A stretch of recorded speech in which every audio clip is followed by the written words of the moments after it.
Good morning, everyone. We are officially 8 days away from Remal. Very excited to start playing and hopefully get a big win under our belts for Citadel. Rami and I have had a couple conversations this week about some of our overall strategy going into the tournament, the way that we're going to approach our games, and the some of the differences between beach and what we've been playing. Even the 5v5 on turf plays a little bit differently. To start, just looking at our team makeup, one of our biggest strengths is a lot of our team can handle. I know George and Khalil have been working on their handling. Me, Rami, and Eli can obviously handle. I've seen Sally handle before. We have an advantage with the way that we can throw. This is gonna make a big difference for us on sand. Sand slows us down a lot, and this desert sand is gonna be really thick. So the window for throwing is going to be a lot smaller. So we wanna make sure we're doing ourselves some favors, getting easy throws and easy openings. Our biggest weakness as far as the team is going to probably be our girls. Not in terms of like ability level. I know both Sally and Allah, you guys have been playing for a long time, you're experienced players, but there's only 2 of you for this entire tournament. And so we really want to protect our energy levels. We have 5 games over the course of the tournament now that we've gotten the player's handbook. And on day 1, all we need to do is win 2 games. We don't really care about whether or not we get first in the group. We don't care if we beat teams by a lot. We just have to win 2 of our 3 games. Looking at our groups, I think we have pretty favorable matchups. We're playing against Palestine Phantoms, Beit Sahur, and then Sandy Citadel. So I'm confident we can probably win 2 of those 3 games. And if we go up by a good number of points, we'll probably rest some players. We just need to win. It doesn't matter how big of a win that is. For the girls, as I already mentioned, since there's only 2 of you, we're going to be running 4-1 any chance we get to call the power zone. If they call 3-2, both girls, you guys are going to have to be on the field. But I want you guys to be prioritizing defense. That's going to be a really important thing. Obviously, we want to get you guys the disc on offense too. We want to make sure you're open, but if you're tired, make sure you're giving it your all on defense. And if you're on offense, take that time on the field to rest. It'll be okay. So for our default, and we might try a few other strategies later, but on offense, we're going to mostly be running a 3-2. So 3 handlers, which are going to be our blue circles, and then 2 cutters upfield. Why are we doing this? We want to make sure we have a lot of available open throws. We want to be looking reset early and often, and we're going to use our cutters as opportunities to gain yards quickly when it's available. This also keeps our cutting tree very simple. So for the cutters, our tree is just our standard diamond cuts, right? So we're gonna have just a normal diamond in the cutter set, one person going deep. If we have that available, we can take that shot. The other person coming under, we wanna make sure it really doesn't even matter which direction as long as those 2 communicate. From the center handler, we will have our 2 resets. We will obviously have our open side reset, 45 degrees back, and then our break side reset here. The resets are going to, when we're in the center of the field, we're going to be doing whirlpool cutting. So what does that look like? We want to have, it doesn't matter which one starts, but whichever side is on the break side, we're going to have this one making the upline cut, and then this one coming around for an easy dump, right? Both work, doesn't matter. That way we can kind of keep the disc in the center of the field. If you have this throw, we can make that throw. That's fine, but we'll talk about what it looks like when we're on the center next. This is overall what we're going to be really looking at doing. We want to keep the disc moving. Our open throws are going to be coming off of movement.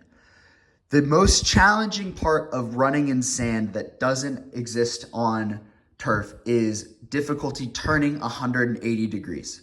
So you can probably run about as, like, you'll be slow moving forward, but you will know that you are cutting compared to your defenders. So making a very hard cut and cutting back under is how we're going to get it. This is where it really becomes important to not do banana cuts. All of these cuts have to be sharp.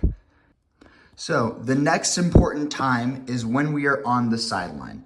One thing that we don't really know until we get down there is what is the wind situation gonna look like. When we've played at Mauge before, we were on a proper beach, so we always had the ocean and the wind was coming across the field from the ocean side into the beach side. That means that the disc always ended up being forced over to the beach side. If we have a crosswind similar to that, it becomes very, very important that we can get the disc off the sideline. So we're going to have the same sort of cutting tree that we've used before with our 3 handlers. We have one guy, the second handler, one in the center, can choose to either go up line or fake the up line and go under. Both of those work. Our key though is our first look when we're this person on the sideline, we should be looking to the reset and trying to center the disc by like stall 1, stall 2. Obviously, if we can get this, but we don't want to just be playing the entire sideline because we're not using half the field. This entire offense, so much of beach plays off of the swing. So if we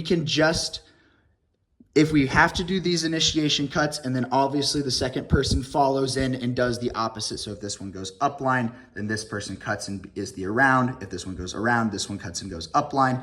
But really, I don't even want to see that. I really like, if I'm the center handler, just a jab step if I need it, and I'm holding my hand out here. And we work on our break marks a lot because I want this disc just coming here. And then if we can get it here, or we have it around and we're swinging to the open side. Swinging to the break side. A lot of our movement is going to be coming off of these swings and just going back and forth between the 3 handlers. That's why we have 3 handlers and only 2 people up in the cutter set space. We have a lot of space for these people to run around, a lot of space for them to get open, but most of our movement is going to be coming from these 3 handlers. Real quick, if you get the disc, particularly on an under, into the cutter space, the first look should always be back to a handler. You can go back to where the disc came from, especially if it's open, but it's going to be even more advantageous if we're coming from this side, the defender's behind you. Look here to this outside. This person should gain yards, be ready to catch it over here. This person can be aware of what's going on, maybe cut back to the corner if it's there.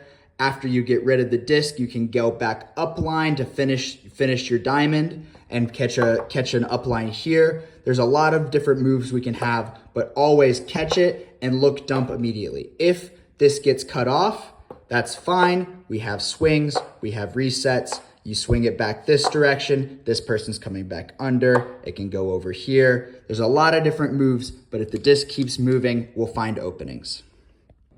So our second offensive set that we will call is triangle. The first one was diamond, and we'll probably run diamond most of the time. But if that's not working, we can switch to triangle. Triangle, rather than having 3 handlers and 2 cutters, has 2 handlers and 3 cutters. But instead of being in a standard hoe stack, we're gonna have 1 in the center and then 2 more slightly deeper than the center cutter.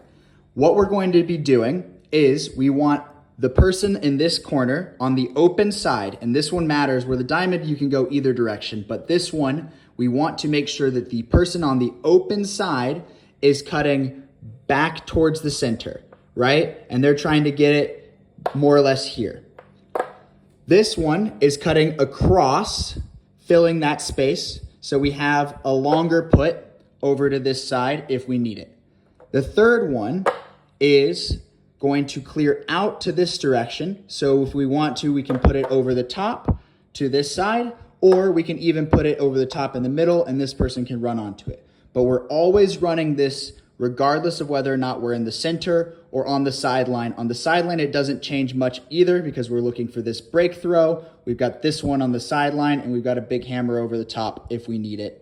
So that is going to be our triangle offense. This one's going to be a lot more running. We're going to have a really strong cutter set, but we're probably going to be running diamond most of the time. The next evolution of our offense is, of course, when we get to the Endzone Set. So as we get close to the end, we really want to keep the space ahead open. And this should be a pretty easy transition because we're not sliding any cutters into the handler space or vice versa. We just have our 2 cutters, and rather than being horizontal as they are on the normal field, they're going to be in a vertical stack. The rest of the handlers are still in their same positions, and they're going to just be swinging back and forth. And then the cutters are going to be doing like horizontal cuts. One person goes this direction, the other will go this way, and then after that they will stop, and then they will cut back across the field the other direction, and this guy will cut back across the field this way. So we're going back and forth, one person in the front of the end zone, one person in the back of the end zone. You guys have so much space up here to make some open moves. If it's not there, don't rush the throw. It doesn't need to be strong. We just need to go. We can look for our resets. If we have this break mark, boom, boom, that works really, really well. If that's not there, that's fine. Look back. We can just swing it back and forth until we get our opening. That's what the 3 handlers are. If you have a strike cut, you can make it, but really, we don't want to crowd the end zone. I know everyone wants to score. I know everyone likes to score points, but the more people we have in the end zone, the harder it's going to be. So we're going to stay sticking with 3 outside. It's okay to stay back. It's okay to stay out of the space. The field is bigger than what we've been playing on, but the space is a lot more condensed because of how little running you can actually do. The windows are a lot tighter, so we want to really maximize and open up that space.